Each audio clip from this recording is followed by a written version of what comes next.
Бақыт деген немене? Тірі зат па? Көкке қарап ойландым күн ұзаққа.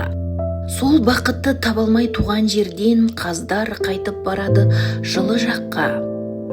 Ұзатылған қыздай боп құсым мынау, сыңсу айтып қаңқылдап ұшып жүрау.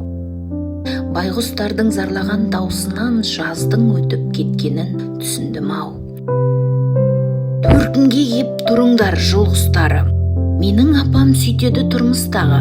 Барлық құстың тағдыры бірдей болса, құзғын неге қаздармен бірге ұшпады? Құзғын боққа, жыл құсы оққа құмар, бір-біріне соқпайтын соқпағы бар. Қаздар, сендер ұшыңдар жылы жаққа, құзғындарға ол адам боқ табылады.